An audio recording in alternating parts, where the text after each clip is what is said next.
hidup jenengan hati yang pasrahkan pada orang. Nggih to. Lah mulane aku kuwi ikhlas, tapi ndekne ku mangkel ki ati, iku dene gak ikhlas dulu. Ana tatine. Lah iya. Ikhlas itu diapa-apake meneh. Karena ikhlas itu berarti kan untuk Allah. Nah, itu indahnya. Makanya tauhid itu menjadi pintu gerbang surga. Wong rugi nek ya tauhid itu satu-satunya jalan terbaik kebahagiaan.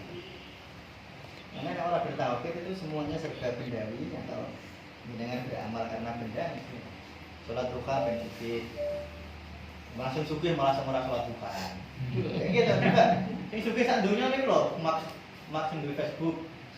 Iku sholat duha. Makanya agama niku nek jenengan pakai duniawi itu teks itu menjadi bertolak belakang dengan nanti dia kecewa. Terus nyalahkan agama. Ya, akhirnya menyalahkan agama. Tahajud mengobati penyakit. Ono sing tahajud malah lara. Nah, itu mangkel. Karena duniawi. Karena itu makanya tauhid itu adalah genggam, harus digenggam kuat-kuat. Makanya kanjeng Nabi berpegangan kepada tauhid itu harus seperti kamu harus menggenggam seperti menggenggam senjata dengan genggaman yang paling kuat. Karena kalau ini sudah bergeser sedikit saja, jangan hidup susah. Dari omah keliri tonggo mangkel. Sesuk di tempat pekerjaan ana wong ngene-ngene, waduh wis. Jadi kritik atau omongan orang itu didengarkan dengan logika. Jadi komentar orang itu jenengan dengarkan dengan logika, jangan didengarkan dengan perasaan. Orang bener ya jenengan lakoni mawon. Alhamdulillah omongannya bener. Tak nganu nek ora ya wis titik. Nah, jangan aja terus mikir langsung fitnah ngono. Nah, itu cirinya orang bertauhid itu sebenarnya ciri mudahnya itu. Jadi nek jenengan masih diguncang oleh komentar-komentar sekarang nah, itu jenengan belum bertauhid. Berarti jenengan masih bergantung kepada selain Allah. Padahal Allah itu Allah musuh. Allah tempat kita bergantung. Ini kanjeng Nabi, dungane kanjeng Nabi, apakah hari ini engkau akan mengirimku kepada musuh yang akan merajamku atau mengirimku kepada sahabat-sahabatku?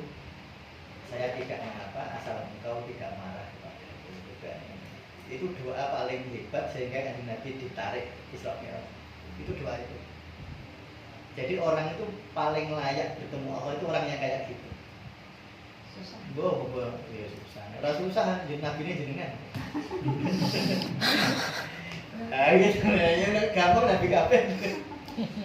Nah, itu hebatnya Nabi. Nabi itu dalam suasana perang aja logikanya jalan. Suasana perang itu jadi kan perang kan melaknat, wong demo aja melaknat. Lalu kanjeng Nabi itu perang Uhud itu di gerabannya pantang ini. Sahabatnya bilang, Rasulullah itu kamu kan Nabi, iya aku Nabi. Kenapa kamu tidak melaknat umatmu seperti Musa melaknat umatnya, Nabi Nuh melaknat umatnya? Kenapa kok enggak? Nah Nabi itu, aku kira akan melaknat, aku itu rahmatan, bukan la'anat. Nah itu, aku kira orang jadi Nabi, orang untuk jadi pelaknat, jadi rahmatan. Lalu perang enggak? Misalnya jadi demo aja, misu-misu tok isinya. Kemudian perang gitu tuh. Makanya saya selalu bilang, jadi jangan salah sangka bahwa orang berpasrah itu orang melakukan apa-apa. Kanjeng Nabi ya perang, itu perang ya kalau butuh perang ya perang, tapi hati itu tidak pernah gitu, tidak pernah terus apa nggak kelek. Ya perang itu adalah ikhtiar-ikhtiar dulu, tapi tidak batin jangan bergeser. Ya misalnya saya Harno yang mau tiang mangkel. Saya bayar atau dibayar kan itu tetap nagih itu apa-apa mbak, orang berarti nagih itu terus orang ikhlas itu boten ya nagih tapi gak usah mangkel gitu loh, mangkelnya bisa lagi mbak sesuai apa? Ya wis tak bayar-bayar ya ngoten niku sing angel karena kita itu terlalu dekat dengan perasaan itu kurang adur, jadi perasaan itu harus dijauhkan. Makanya jangan hanya social distancing, tapi mental distancing. Mental itu jangan perhatikan. Ojo cedak awet. Kayak jadi kalau pegunungan jenengan terlalu cedak kan malah tuh. Bedol kan ning gunung lho, megah. Megah akan ulone agak surine. Tapi adoh kan apik. Oh indah. Kayak macet, macetnya pas ning jero kemacetan. Muasal tapi nek jenengan ning dhuwur no ning dhuwur gunung ora macet apik, macet jejer-jejer. Makanya jenengan kalau bisa memisah diri dengan mental, dengan itu indah semua. Karena iso delok. Nah ning jero pas macet jenengan masuk ke dalam kemacetan ya mesti mangkel. Kuwi nek cara Jawa jenenge ilmu Ngrogok Sukma. Ngrogok Sukma iku ora kaya aku ndelok ngene aku mlebu ning Mas Rianto. Ngrogok Sukma ketone. Ngrogok jejane itu ilmu-ilmu psikologi gitu. Jadi ngrogok Sukma, lembu sikilan. Lembu sikilan itu tadi enggak mudah disakitin orang, namanya lembu sikilan. Jadi misalnya jangan dibentak orang gak mangkel, itu namanya lembu sikilan, karena sekti jenenge. Tapi lembu sikilan senjatanya mental. Itu ilmu-ilmu lain sebenarnya. Jadi dulu yang namanya lembu sikilan, puter giling. Puter giling itu maksudnya memutar segala sesuatu seperti bertolak. Maksudnya. Tapi terus klenek, puter giling manggil orang enggak.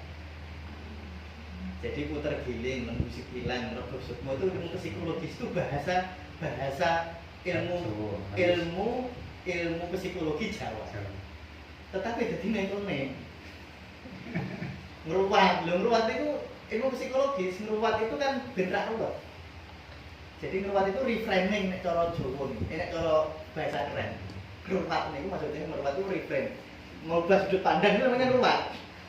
Tapi jadi ngruwat niku dadi klenek, dadi macam-macam. Buang sial. Membuang isi kan. Nah gitu loh. Jadi itu sakjane itu ilmu apik. Sekarang dimulainya. Ya nanti tak tulisnya biar tidak jadi klenek. Jadi lembu sikilan, apalagi puter giling, ngrogok Sukma. Ngrogok Sukma itu jenengan berada di luar sukma itu diri sejati ya, aku itu namanya. Itu jenengan berada rogok keluar dari itu. Jadi melihat diri. Introspeksi. Oh, mripatku loro. Oh, iku sing loro mripatku ora aku. Oh, sirahku loro, sirahku sing loro ora aku. Namanya itu ngrogok Sukma. Yang paling bagus itu tadi ngrogok Sukma seperti tadi. Jenengan bingung, jenengan melihat diri jenengan yang bingung. Oh, Retno bingung. Oh, lucu nek bingung nih. Nah, itu namanya ngrogok Sukma. Nah, itu terus jadi ilmu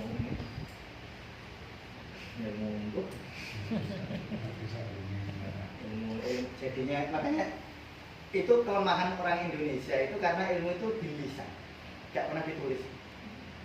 Jadi itu ketemunya terus ini nih loh, apa namanya? Ujung-ujungnya begitu. Misalnya ilmu mitos. Iya, apa namanya? Kalau ilmu perbintangan itu namanya Astrologi. Astrologi kan ada astrologi Jawa. Oh, nah ilmu Indonesia. Tapi sekarang jadinya astrologi itu jadi seperti apa ya? Ya jadi itu ya kepercayaan yang berlebihan. Ramalan-ramalan yang berlebihan. Padahal itu astrologi Jawa. Seperti ilmu lima unsur kan juga ada aspek astrologinya.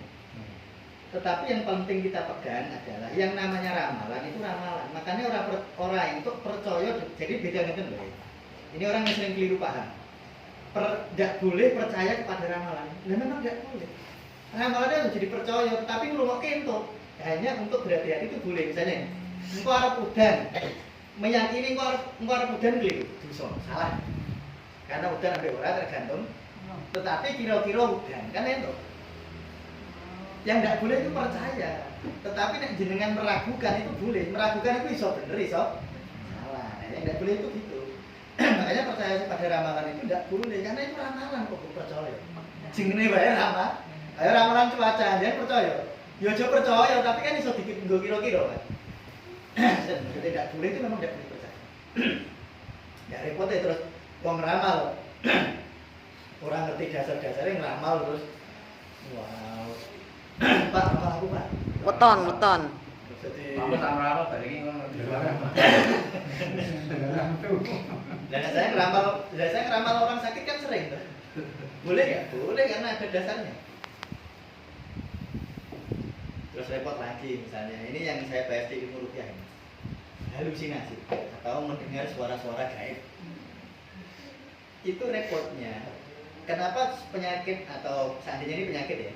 kok ini jadi penyakit lebih serius karena dia percaya kepada suaranya. Misalnya pas ini ono sesuk arep ono apa arep ono tamu, ada suara seperti itu. Jadi kuwi ora entuk dianggap bener. Ora entuk dianggap salah. Salah yo ora, bener yo ora yo mbuh gitu. Nah repotnya itu dia menganggap itu bener. Bahayanya. Makanya dia jadi gelisah nanti. Jadi itu kaya jenengan krungu kabar ngono wae lho. Kabar iki iso bener iso salah. Nah, apalagi kalau ini nanti jadinya halusinasi ya. Kan ada halusinasi, ada yang tidak halusinasi gimana? Awal masuknya seperti itu. Apa ya? Untuk menjadi halusinasi itu. Halusinasi itu diawali stres, Pak. Kalau hanya stres itu dia halusinasi. Ya. Jadi cirinya begini kalau saya ini. Kalau dia mendengar suatu suara, kemudian dia hatinya damai, akhlaknya jadi apik, sama keluarga jadi bagus, itu berarti suaranya bagus. Berarti suara tadi adalah suara dari alam malakut. Tetapi suara itu membuat dia gelisah. Itu berarti dia suara ini dari alam mulut bawah. Jadi dari negatif. Jadi mulanya nek cara wong ilmu psikiatri halusinasi itu tanda penyakit. Tapi saya tidak setuju. Jadi suara itu bisa jadi baik atau buruk. Kalau baik, ya berarti baik. Baik itu artinya akibatnya dilihat aja. Kalau dia jadi sombong, elek berarti. Dia jadi gelisah, elek berarti. Berarti suaranya mau, suaranya kok setan. Nah tapi nek suara udah dia rendah hati, jadi baik, sama keluarga jadi perhatian. Lah ono wong krungu, ono pusaka nang kene, keluargane ditinggal. Mulai pusaka. Upaya itu. Karena menyalahi akhlak. Makanya orang belajar ilmu hakikat itu syariatnya harus kencang. Kalau nggak kencang bahaya. Contoh ya. Kalau contoh ilmu fikih misalnya. Orang mimpi Kanjeng Nabi kan mesti bener ya. Misalnya saya mimpi besok ini bodoh apa ora ya, tanggal 1 Syawal apa ora. Misalnya saya mimpi ketemu 2 hari sebelum bodoh saya dikasih tahu Kanjeng Nabi misalnya, "Mir, esok Rebo, esok Jumat bodoh." Itu yang mengindikan Kanjeng Nabi dalam waktu mimpi. Itu bagi saya benar kan? Bagi saya harus saya anggap benar. Tetapi benar saya tidak boleh ini diumumkan orang, memaksa orang percaya. Jadi kesaksian saya bahwa besok Jumat itu bodoh berdasarkan mimpi itu hanya berlaku untuk saya. Karena kalau ini misalnya bisa berlaku untuk umum, belum kan belum aku mimpi terus bahaya. Dia jalan itu kayak mimpi. Makanya itu hakikat, tetapi kalau dasar syariatnya nggak kuat. Jadi kalau untuk umum tetap dasarnya hilal atau hisab. Misalnya wong Muhammadiyah yang hisab, wong NU yang ruqyah, yang ruqyah, hisab ruqyah. Jadi itu tidak boleh hakikat ngalahke syariat. Misalnya lagi, ini kita cerita nih pulau waktu mau nikah sama istri yang saya ulang-ulang saya ceritain. Nikah sama istri. Calon saya yang satu saya ngimpi dia datang menangis pengen dinikahi. Itu hakikat saya ini kepengen tak nikahi. Mau mesakit saya dalam mimpi. Padahal saya itu malam Jumat, padahal Sabtu saya mau ijab. Saya bilang ke guru saya, kuwi hakikat bener. Tetapi syariatku, tapi hakikat kuwi nak nyalai syariat, kuwi kamu terjebak namanya setan. Lah kok sakit, Pak? Kamu sudah janji sama dia, ibaratnya tuku wis mbok DP, wis mbok janjine arep mbok bayar. Kan wis dari syariat. Tetep kowe kudu nikah mbek bojomu mbek sing aran. Ndak boleh kamu nuruti hakikat mau mimpi mau. Karena mimpi itu maknanya bisa macam-macam. Nek syariat kan ora. Syariat kan janji to, janji ngarep nikahin. Makanya tetep nggondeli. Misalnya kalau bahaya tuh Pak, nek jenengan gondeli ngono ora bahaya. Nanti misalnya Mas Purwanto ngimpi ono perempuan pengen dinikahi. Wah, padahal duwe bojo. Nah, itu kan kalau dia gondeli hakikate kekencengan tanpa syariat sing kenceng, iso menimbulkan kegoncangan luar biasa. Soalnya ini berkaitan dengan orang lain, kecuali tidak berkaitan dengan orang lain. Misalnya saya mimpi disuruh wiridan Kanjeng Nabi rawuh atau guru saya rawuh dalam mimpi saya kon maca alam nasra ping 7 misalnya. Itu bagi saya benar. Tak lakoni itu, harus saya lakukan. Karena itu bagi saya benar. Tetapi aku orang untuk ngomong ini terus Martianto tak paksa. Mas sampean kudu maca alam nasra ping 7. Lho gak entuk. Engko nek ngono aku iso ngapusi wong akeh, aku ngimpi lho ya, kowe kudu nglakoni lho ya. Nah, itu bahaya. Jadi mimpi hakikat itu subjektif. Berlaku untuk diri. Kalau berlaku dan kalau mimpi itu berhubungan dengan orang lain, jadi kudu ndelok syariat. Kudu betul. Dan syariat ini kudu yang harus didahulukan. Soalnya iki yo Kanjeng Nabi padha. Jadi misalnya wong sesuk bodoh nek ngerti hilal kan yo Kanjeng Nabi. Padha Kanjeng Nabi ini kan ngimpi bahwa sok Jumat itu bodoh yo Kanjeng Nabi saya. Tetapi dalil bahwa bodoh ape ora iku kudu ngerti hilal yo Kanjeng Nabi. Jadi saya ngimpi disuruh nikahi ini itu mimpi hakikat, tetapi syariatnya kan ya cuma aku kadung janji nikahi deh. Itu adik saya dulu itu ngoten Mas. Adik saya itu delalah dihitung cara Jawa mertuane ya. Bukan kalau keluarga saya kan tidak patek begitu. Nah, mertuane itu ngitungnya mati. Ngitungnya adik saya sama itu ngitungnya mati. Jadi primbone dia menurut hitung-hitungan itu. Nah, saya bilang begini, kowe menang itu artinya gini, kowe tetap kudu memegang syariat, ojo hakikat. Ojo hakikat iki. Ojo syariat itu piye, Mas? Nek kono moh, sing moh kono gak apa-apa. Jadi kono sing membatalkan. Oke, ndak apa-apa. Kowe ora melanggar syariat apa-apa. Tapi nek gara-gara ini kemudian kamu memutuskan untuk tidak, gara-gara ini berarti kowe keliru. Karena kuwi barang sing ora nyoto. Ya istilah ramalan gitu. Itu jadi kamu tidak boleh pakai alasan itu untuk putus, tidak boleh karena wis bersyariat wis mbok lamar. Maksudnya kan wis nek kalau Islam pun di khitbah. Khitbah itu wis kaya mbok dhewe. Wis kaya mbok tembung kaya kowe dodol arep mbok tuku ora sido itu salah. Kecuali alasannya syariat.